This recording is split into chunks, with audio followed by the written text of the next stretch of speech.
লালবাজারে মধ্যরাত পর্যন্ত পড়ুয়াদের জিজ্ঞাসাবাদ। 7 জন পড়ুয়াকে জিজ্ঞাসাবাদ শুরু হলেও 3 জনকে মাঝে ছেড়ে দেওয়া হয়। 4 জনকে মধ্যরাত পর্যন্ত জিজ্ঞাসাবাদ।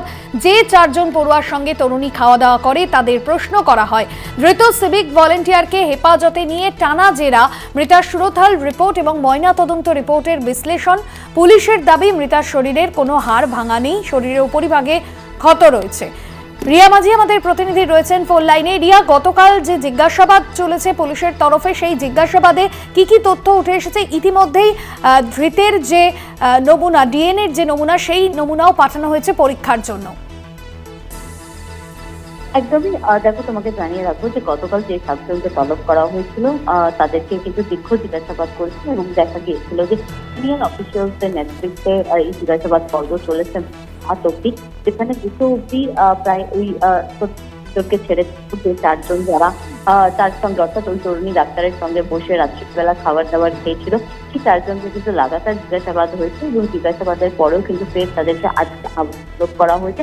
এবং শুধু এই 4 জন নয়, তোমাকে প্রথমে জানিয়ে রাখবো যে এর মধ্যে একজন ইন্টার্ন রয়েছে, একজন হাউস স্টাফ রয়েছে এবং 2 জন পিজিটি ফার্স্ট ইয়ারের চেস্ট মেডিসিনের স্টুডেন্ট রয়েছে, যারা কিনা ওই তরুণীর জুনিয়র ব্যাচ।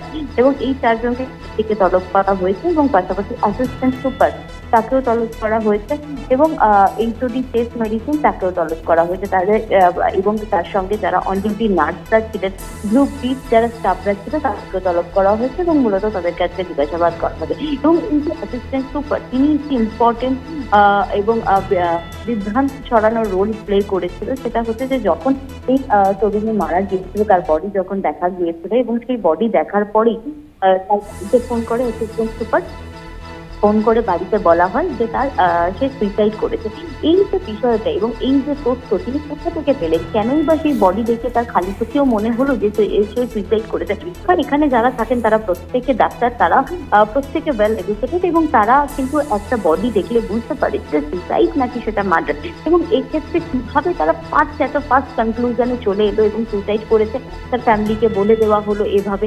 এই বিষয়টা নিয়ে কিন্তু ইতিমধ্যেই তৎপর হয়ে উঠেছে ডাক্তার মহল এবং সেই কারণের জন্য এটাকে কিন্তু তারা হাইলাইট করছে বারংবার এবং সেই কারণের জন্য পুলিশের তরফ থেকে অ্যাসিস্ট্যান্ট সুপারকে ডাকা হয়েছে এবং তাকে জিজ্ঞাসা করা হবে যে তিনি কেন এই কনক্লুশনে গিয়েছিলেন, কি কারণে তিনি গিয়েছিলেন, কারোর নির্দেশনে তিনি এই কথা বলেছিলেন কিনা এবং যদি কারোর নির্দেশে না বলে থাকেন তাহলে তিনি কেন বললেন। এরকম একটা কেস যেখানে এই কনক্লুশনে তিনি চলে গেলেন এবং সেটা নিয়ে আজকে এতটা জল খোলা হচ্ছে, রাষ্ট্র রাজনীতি তোলপাড় হয়ে যাচ্ছে। কেন সুইসাইড এই কথাটা বলা হয়েছে এবং তার পুরোটাই দায়ভার গিয়ে পড়ছে পুলিশের ওপরে। এই পুরো বিষয়টা নিয়ে তদন্ত করার জন্যই বা জিজ্ঞাসাবাদ করার জন্যই কিন্তু মূলত আজকে এই কয়েকজনকে হয়েছে। এবং পাশাপাশি তোমাকে জানিয়ে রাখবো যে মির্চি অয়ন অর্থাৎ আর যে অগ্নি, তাকে সহ একাধিক 5 জনকে তলব করা হয়েছে। কারণ গতকালকে অ্যাডিশনাল সিপি 1 তিনি জানিয়েছিলেন যে ধরনের বিভ্রান্তিকর পোস্ট ছড়ানো হচ্ছে, সেই বিভ্রান্তিকর পোস্ট ছড়ানোর জন্য 15 জনকে তারা চিহ্নিত করেছে এবং তার মধ্যে 5 জন, যেখানে এই মির্চি অগ্নি সহ 5 জন, এই 5 জনকে কিন্তু ইতিমধ্যেই তলব করা হয়েছে। আজকে তাদেরকে লালবাজারে হাজিরা দেওয়ার কথা বলা হয়েছে।